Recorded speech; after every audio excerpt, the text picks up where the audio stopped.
Hello everyone and welcome to a very special video where we are going to be taking a closer look at a couple of the battle groups coming in the Endure and Defy pack DLC, which is releasing for Company of Heroes 3 on November 27th. My name is John. I am from the community team here and I am joined by a couple of our designers. So let's go around the room. Let's start with Jason. Hello, I'm Jason. I work on the design of the battle groups. And of course, Will. Hello, I'm Will. I also contribute to some of the design of the battle groups, but also maps and voice work and little things in between. So you are both here because you are experts in Company of Heroes 3 and obviously working behind the scenes on the new content. So today we're going to be showing off the Italian Partisans for the U.S. forces and the Last Stand for the Wehrmacht. Jason, is there any setup that we want to do here before we jump into this match? Yeah, let's just jump straight into it. Okay, let's fire up the game here and let's get going. All right, so here we are. Will, actually, no, let's start with the battle groups and then we can talk about the map. So Jason, it looks like you're playing against a member of the balance team here, Darren. So you are playing as the U.S. forces here in red. Do you want to start with the thing that you were building smack dab in the middle of your base for the, sorry, I've got the wrong player selected here. There we go. For the underground network, which is the left-hand tree for the Italian Partisans. Yeah. So this match, we are playing U.S. versus Ver, and we are playing Italian Partisan Battlegroup versus the Last Stand. Italian Partisans is a really interesting battle group that we're building that wants to showcase all of the behind the lines kind of activities that the Partisans did. And we wanted to lean into a lot of the different things that they did throughout the war. So one of the big things is the tunnel network, which is a completely new system that we're introducing to Company of Heroes. In the base there, I just built the tunnel network building, which is kind of the hub of a lot of partisan activities that you will be able to do via the tunnel network. So once you have built this, if you look at kind of the bottom right there, we have the ability to build little tunnel hideouts, we call them. And they will allow you to do all kinds of different things that we'll kind of introduce over time here. So when we get to a moment where we use it, we'll kind of explain it. I think you got one built down here, yes. Or at building. Yeah, so every few minutes, you're able to auto-build one of these tunnel hideouts as long as you have vision. Your infantry will also be able to build these tunnels throughout the map, and they will kind of be your central kind of gameplay for the early game because they allow you to do a few different things. So one of the first things that you can do with them is that they will always connect the territories that are connected to the tunnel. So you'll see later that my opponent will try and cut me off, but because I have tunnels in certain locations, he won't be able to do so. And the other really core use is what I'm going to be doing here. Your units will be able to move in between tunnels, between a cooldown throughout the map, allowing you to do all kinds of different strategic movements on the map. It looks like your tunnel network is on a bit of a recharge. Yep. And also the construct tunnel has a pretty long cooldown on it as well. Yes. Okay. Will, anything to add there about the Italian Partisans, at least with their opening abilities here? Yeah, so we haven't seen them yet. We will see them shortly, but Partisans themselves obviously do feature within the Partisans Battlegroup. The tunnel network is kind of the core structure behind the lines. Enables you to use the rest of your army, really, alongside the Partisans. The partisan units themselves will feature at some point soon. Okay. Should we take a look at what Darren is playing as well? Yeah. Yeah, let's do it. Okay, so it looks like they've already locked in their first ability on the defense in depth tree for the Last Stand Battlegroup. Yeah, okay, so the Last Stand Battlegroup in general is quite a defensive and desperate style of play. It's based around the Wehrmacht in the waning days of the war, so Battle of Berlin, for example. There's a lot of their arsenal is impromptu or kind of last ditch. But to kind of hold up the core of them, they have access to the Stern Pioneer. This is a unit that you can build directly from the HQ, or you can convert existing Pioneers into Stern Pioneers if you want. They're more combat proficient. Their upgrades that you can get towards the mid and late game will make the squad larger, give them access to things like flamethrowers or STGs. But they're going to be your core builder for a lot of the tools within this battle group. I imagine Darren will start building a few structures very, very soon. But just to give some examples, they have access to things like propaganda towers, which will cast an aura around them and affect enemy units. They can build Pantherturms. They can build sandbag shoring, which is a sight and movement blocking sandbag wall. So loads of defensive toys that they can play with. They're also pretty good combat infantry. They do start at 3 men. They are while you can build them directly, you can also convert your existing pioneers into Stern Pioneers, which makes them better at combat. But again, they're still quite fragile, being 3-man squads. When they get their upgrades, which we'll see later, they'll become a 4-man squad. I believe Darren actually just upgraded one of the squads to have an STG and the other to have a flamethrower. That was early. Yeah, so he's kind of rushing out these upgrades, which can be really effective. These squads can be really powerful early on, and they have decent scaling as well. So maybe we want to jump back to you, Jason, because it looks like you've also unlocked the Resistance Fighter infiltration. Yes. I actually can't tell if I've deployed one already. Oh, yeah. So we missed the moment, but Partisans have a few unique mechanics, as you can see there. We really wanted to have them have a lot of different kinds of unique gameplay that's not just combat power. So one of the first things that makes them special is that they have the infiltrate capability.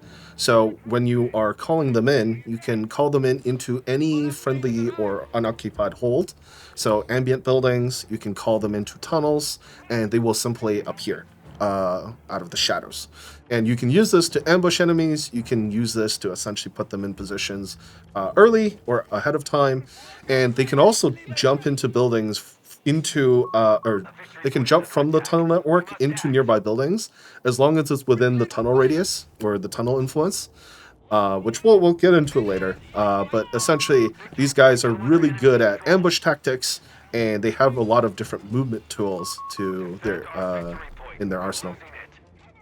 It's also worth noting as well, Jason's upgraded his Resistance Fighters very early.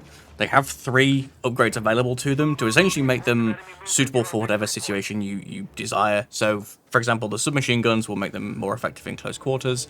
The Panzerbuchse will be your anti-tank rifle, so if you want to set up light vehicle ambushes.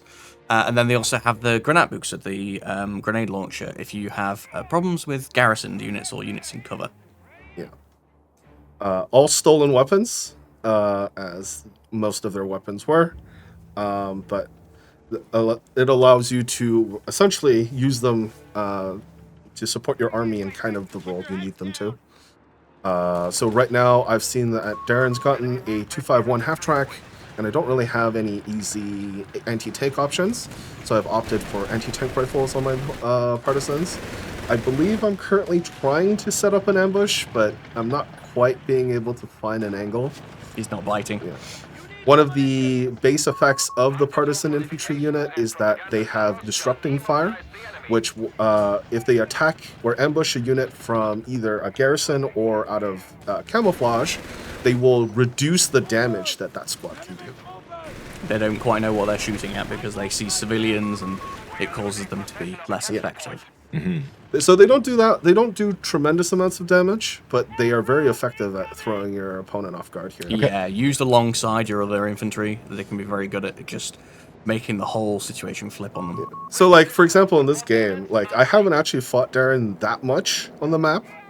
We've been busy talking about some of the mechanics, but, like, if you look, I've been playing a lot on the periphery of where he is, kind of just doing a lot of capture tactics, trying to find decent angles. Darren hasn't really given me anything just yet. But if you look at the bottom, I had a tunnel there that he cleared, and then also towards the southern end of the map, I'm also capping. And this is kind of the movement that tunnels allow me to do. Now, tunnels do cost manpower, so generally if you're using these, you will have a smaller army than your opponent. You will have to, like, trade better in order to kind of keep up in strength. So naturally, you want to be leveraging the tunnels for the movement and not really fighting your enemy directly unless it's a really good opportunity, which this kind of looked like a good example. I was in decent cover. He has kind of to come towards me, but he still ends up winning. Let's maybe shift focus and talk about some of the things that Darren has locked in here. So you mentioned the propaganda towers, so he's already built one of those. Can we talk about that a little bit? Yeah, we can talk about his strat a little. Yeah. So he's gone for two things here. One is the prop towers, or the propaganda towers, sorry. So what they do is within a large radius around them, you can kind of see that that blue reticle there. They cause all enemy units to essentially get demoralized, which makes them less effective at capturing territory and slightly less effective in combat. So this is a good way to kind of not quite fortify your territory, but make it much less, much more difficult for your opponent to essentially push into. Yeah.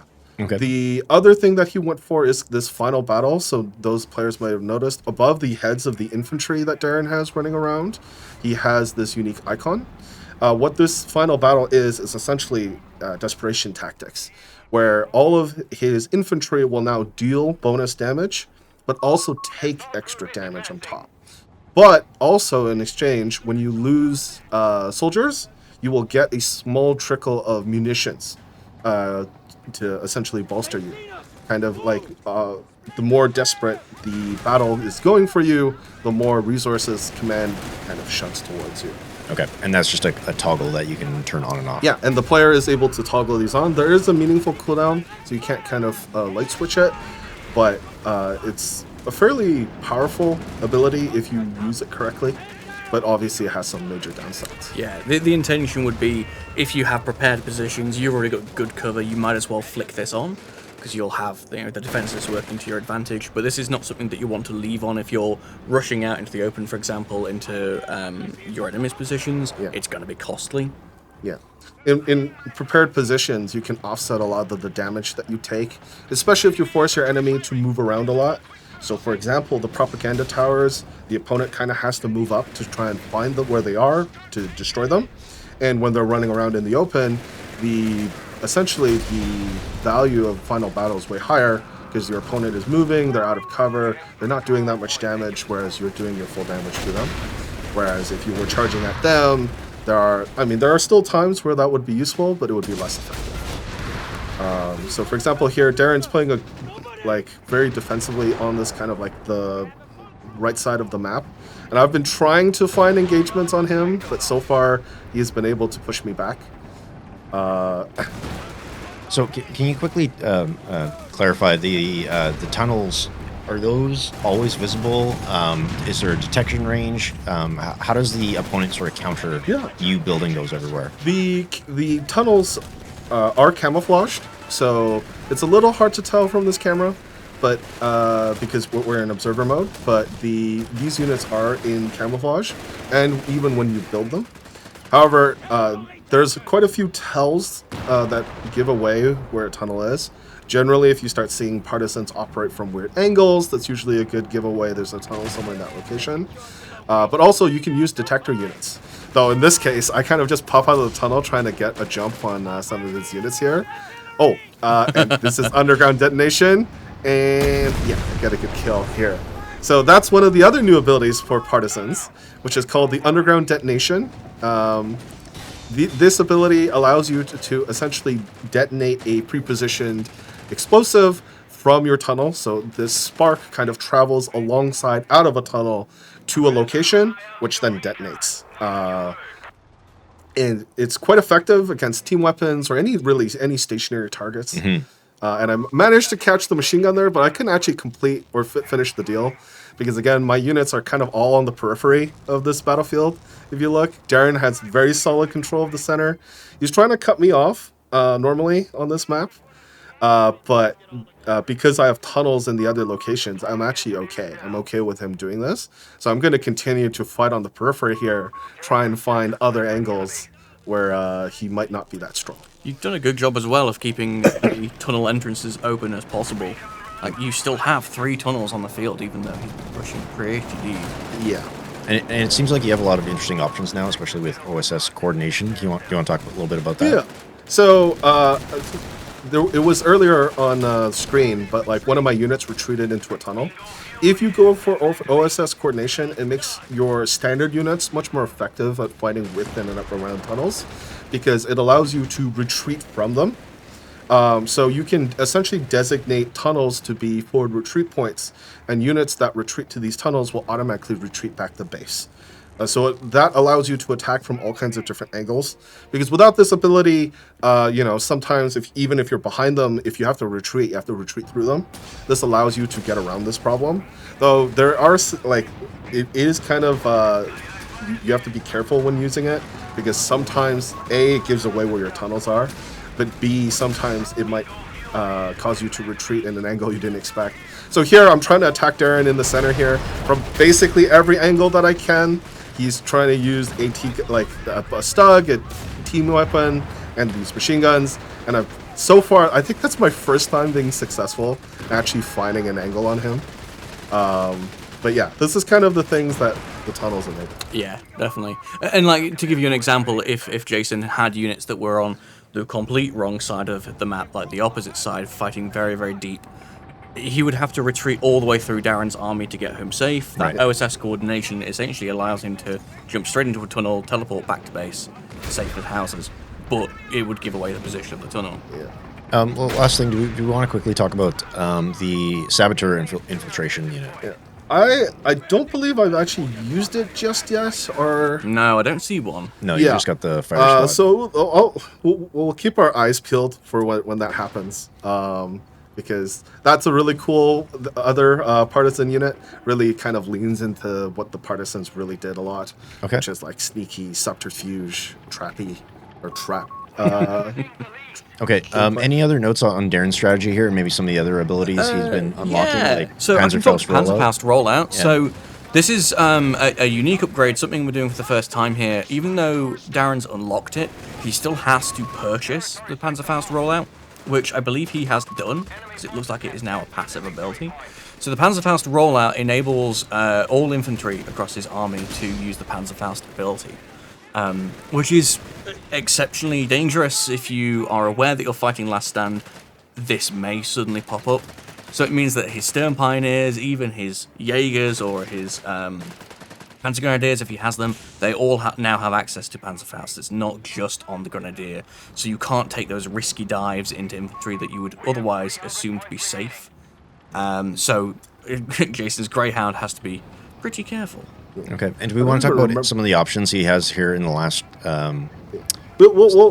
We can get to them when he starts Okay. using them. I actually don't remember where I lost the Chaffee, to be honest, but the Panzerfaust rollout is really strong in making your infantry much more resistant to dives. I don't know. Yeah, I'm pretty sure the Chaffee, when it died to one of those Fausts. And now that he has it, I have to be a lot more respectful. A lot of the infantry units that I have with the 2 light vehicles that I originally had, not just one. We haven't mentioned the grenades on the Stern Pioneers. Yeah. So the Stern Pioneers, as well as having various different weapon upgrades, when they hit veterancy level 1, they also have access to a grenade switch, which is the M39 grenade. They're smaller grenades than the stick grenades, but essentially what the squad will do is put their rifles away for a limited span of time, and they will only throw grenades. So it means that even though their range is shorter, they are able to clear out positions like sandbags, for example, very, very easily.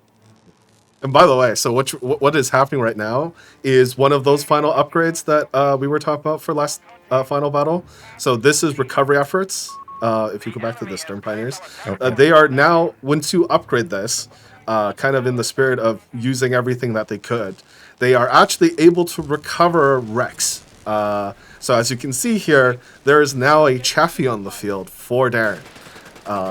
Now, you do need to pay the standard recovery cost to get these vehicles, but yeah, it allows you to repurpose or bring back to life a lot of dead wrecks. Yeah, And has a a lot of advantages and disadvantages compared to our standard recovery vehicles, because infantry are not as resilient as a vehicle might be. So this is still risky, and they're exposed when they're doing this on the front line. But the fact that you can do this on any of your Stern Pioneer squads, once you have this upgrade available, means you can be pretty prolific with it. Yeah. And it does mean, like, as the opponent as well, you have to be really careful about giving wrecks, essentially, to your opponent, or essentially not finishing off wrecks. Even if you dive the opponent and destroy a lot of his vehicles and you don't destroy the wrecks, he may be able to recover, which in this case he did. Yeah, so that Chaffee is going to be difficult to deal with. I don't actually remember what it ends up doing later in this game, so I guess we'll find out together. Can we switch back over to the Partisans? Because I see a Saboteur on the field. Oh, in the bottom side of the map. Yeah. Go on, it's all yours. So Saboteurs are a very special unit. They are a two-man non-combat squad where they're basically ineffective in combat. However, they're very valuable in the sense that they can lay mines, booby traps, and demo charges. However, you don't need to pay with them. They come with 3 charges that allows them to lay these, essentially for free. And these are a timed squad. So they are only on the field for a short period of time before they essentially retreat off of the field. Now, when they do so, you do get a discount, or you get a amount of the resources back, depending on how much of the squad retreats. If the squad dies, then obviously you don't get anything back. And if you lose 1/2 of the squad, then you also only get half. So this squad is really, really good at, because it has infiltrate and it also has permanent concealment. It's a very, very adept mine layer. So you can use this to mine or trap different parts of the map and set up traps for your opponent without them being able to see it. And then you can then recall these units off the field and then call them in again if you need them, or continue to fight with your regular army. There's a lot of different tricks that you can do with them. Darren's been, we've played quite a lot internally now, and Darren's kind of wise to a lot of the shenanigans it can do. But like, just off the top of my head, some things that we've done is like laying a demo on the back line of like behind the retreat path of your opponent, or booby trapping points where like they show up, they walk onto the booby trap, they take a bunch of damage, and as they retreat, they also run into a mine. They also have a Panzer Strike ability that you hovered over earlier, which gives them a one-shot against a vehicle. It doesn't do engine damage or anything like that, but because they're so mobile and so stealthy, it can get you a finishing kill or damage station. There's also some deadly combinations as well. For example, going back to OSS coordination, if you have a tunnel which has had the retreat point turned on, you could spawn saboteurs out of it right in the depth of your enemy's territory, drop a couple of mines, then retreat back through that tunnel without the player even knowing that there's saboteurs on the field. So they're very, very good at just doing a lot of damage without being noticed. Okay. Yeah, seems like I'm going to be expecting a lot of very fun clips and YouTube compilations of the saboteurs here. Shenanigans. So, do we maybe want to touch on some of the abilities that are not being used here? I mean, we'll probably get to them in like future either content or replays. So stay tuned for that. Yeah. Or they probably will be already out. I'm not too sure. But yeah, so far just talking about the game a little, because I've had these tunnels and I keep playing on the periphery, Darren keeps getting kind of sandwiched into the middle. I think he's trying to offset it now by playing fully on the right side on like the north end and not giving me that flank essentially, and just being ready for whenever I try and flank from the bottom, which does make this quite difficult for me. I like Partisans gives you a lot of different tech to attack the opponent where he isn't, or to make life really difficult for them in certain locations. But it's really difficult to kind of push into an enemy directly. You don't get too many abilities that allow you to do that, though there's a few, or there's 1 or 2, and I think there will be a case later on that happens. But you do need to rely on these tactics, because again, if you're investing these resources into these tunnels, and Darren's already destroyed quite a few of them, that is manpower that is not going to your army. So you do need to leverage these kind of extra things that you can do to gain value, or else your opponent will simply just outvalue you. And for example, one of the things that Last Stand is quite good at is generating value via different kind of situations. So again, he was able to recover wrecks from my dead vehicle in that case, though obviously he can salvage his own. And the final battle allows him to generate munition from his infantry. Though, again, it's not worth it to just lose infantry to generate munitions. However, there are cases where the overall value will be enough because you will be able to use those munitions for like other things. Yeah, I mean, you can see at the moment Darren isn't using Final Battle because he's on the push. Like, his units are out of cover, he's facing, in that case he was facing riflemen that were in cover. He'd have just taken losses and wouldn't have gained much at all. Yeah. But once he's taken this position off Jason and he has the cover that he can use himself, he might as well flick it back on. Yeah. And like with the prop tower, like it's quite difficult. He has that prop tower in a really difficult position for me to attack. It's kind of in the center, and because he's controlled that entire top flank, I don't have any easy access to that area. I could try and attack from the south, but like he's been pretty consistent at having 1 or 2 units down there. And yeah, so I'm trying to trap a little bit more here to make it more difficult for him to play here. But because he's running around, I do think he runs into some of these points, but like we'll see. One of the things to note is the Stern Pioneers don't work exactly the way like Pioneers, so they don't have access to Minesweepers. So I've also noted that he doesn't have any Minesweepers. However, I think he knows that I am mining these edges of the map, so he's kind of avoiding them as well. Yeah. But like in the south side, do you see those 2 points that are still captured by me? Those are still connected to my base because of the tunnel.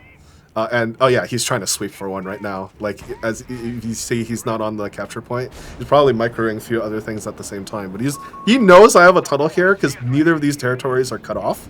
I'm still gaining full resources from him, and that basically tells him, hey, there's a tunnel here. Yeah. And I'm using OSS retreat here, and it's a giveaway. Though sometimes it's kind of hard to see in the heat of battle that this is happening. I can't quite see if he had vision on those partisans, but he does clear that tunnel eventually. Yeah, very dastardly that he cut off like that, but still getting the resources. And when you look at the minimap as well, you'd think that Jason would be very much on the back foot, but his fuel income is higher by quite a significant margin. Yes. Because of those tunnels. Yeah. But like, if you look at VPs, because Darren just has a stronger army, it's been more difficult for me to... Yeah. Oh, this is False Orders. Yes. So this is one of the combat abilities that we have for the Partisans. So what these blue rings are indicating is the tunnel influence. So a lot of the Partisan abilities can only be used around or within the vicinity of a tunnel. This ability allows you to cast on any point or any tunnel within tunnel influence. And in a large area, essentially units become slower and they get reduced accuracy. They're essentially getting disrupted by the proliferation of false orders, which makes it more, essentially makes them more confused and makes everything more difficult. This was something the Partisans did quite a bit.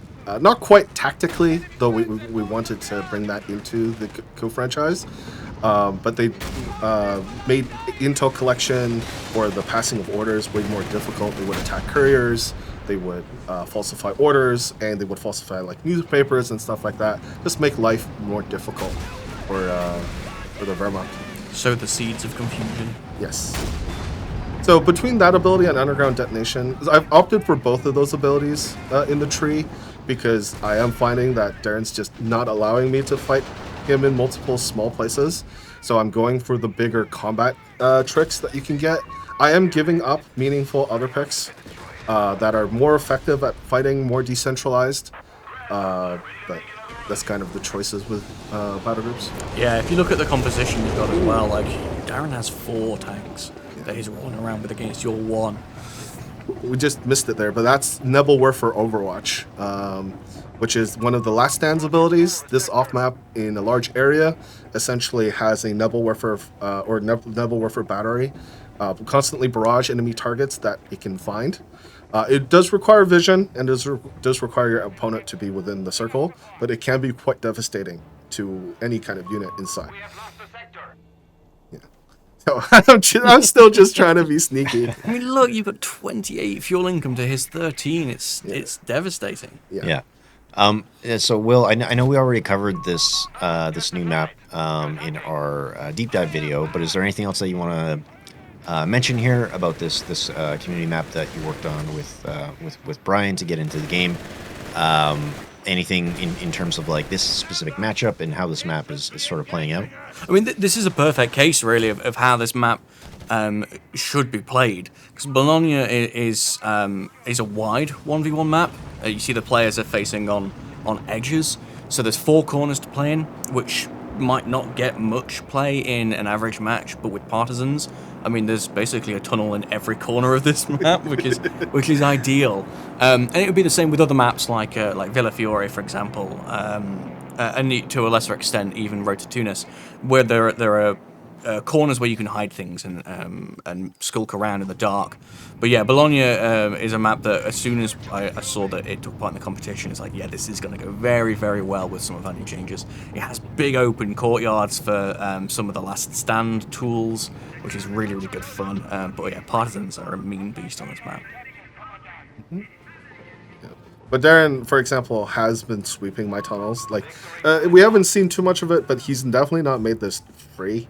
If you look at the 2 armies side by side, I think his army is pretty consistently just stronger. And like, he also has access to some really powerful strikes.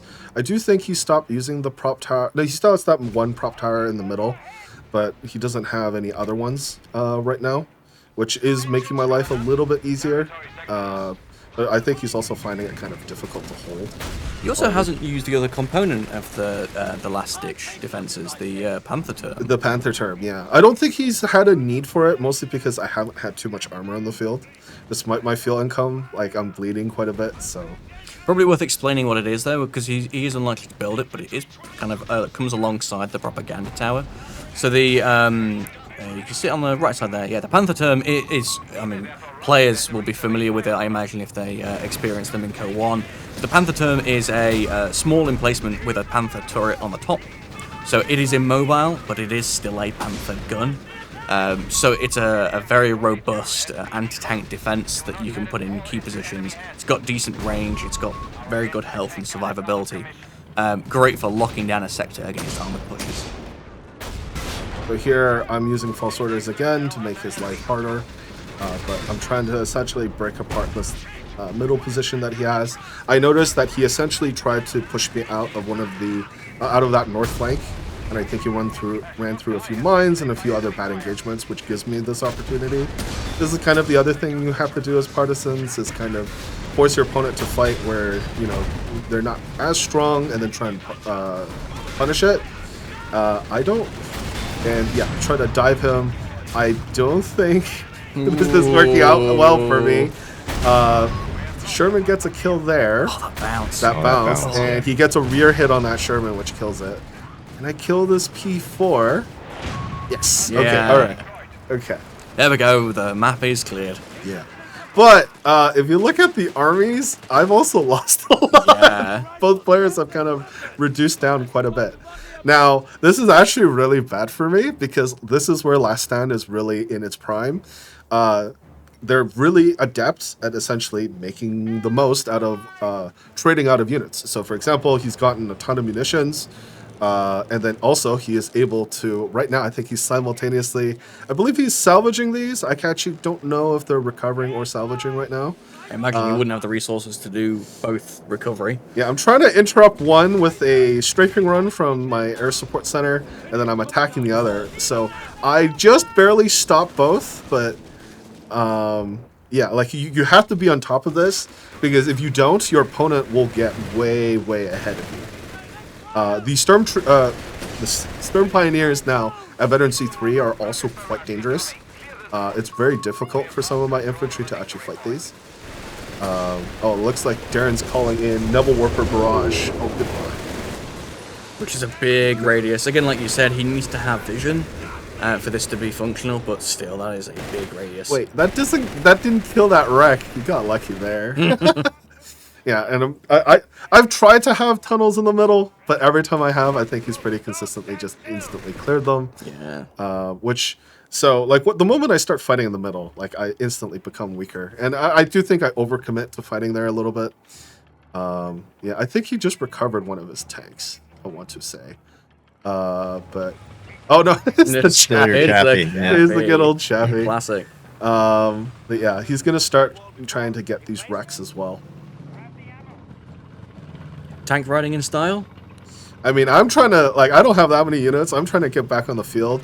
Right now, I'm panicking. It's like, I haven't managed to clear any of those wrecks. Those are still there. And I want to push him out. But at this point, he has a far superior army. So I have to try and make the most I can. So I'm trying to push into the middle here, use everything that I can to stop him from recovering. But I don't think it works very well because he's ready for me. The Sherman kind of goes in, tries to become a hero, and just dies.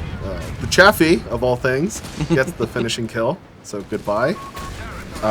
And that is GG, as I don't have the resources to kind of keep up. And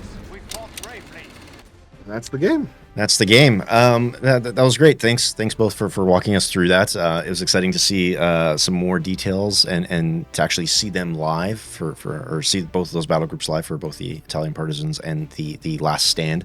Maybe closing thoughts on what we just watched. I'll start with you, Will. No, none really, other than what I always say. I really can't wait for people to play this, and I hope they all thoroughly enjoy what we've done.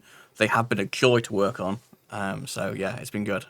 Okay. What about you, Jason? Any final thoughts? Because you were actually in that match. Yeah. I mean, I got wrecked towards the end there. I do think I had a pretty good early mid game, but yeah, we're hoping these new sets of battle groups offer a lot of dynamic play that isn't just about like a specific mechanic or just a specific playstyle, but also definitely offering that on top of everything else. So with the Partisan Tunnels, I'm really looking forward to seeing what kind of creative things that people can do, because you can play on the periphery with them, or you can use them to do more like direct tactics as well. The Partisan units are very flexible. For example, having the 3 different upgrade forms and having various different capabilities. There are other halves to the tree that we haven't covered in this game as well. So there's a lot of flexibility in what these kind of battle groups can do. And we're hoping that range of like dynamic play will be like really, compelling for players. And I'm really curious to see what people do with them. Yeah. Okay. That sounds great.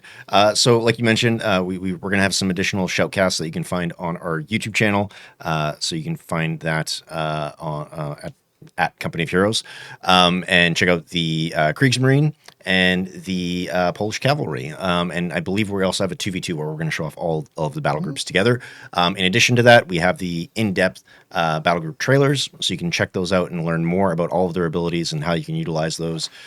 Plus, the tech trees should be out there in the wild. You can find those on our channels.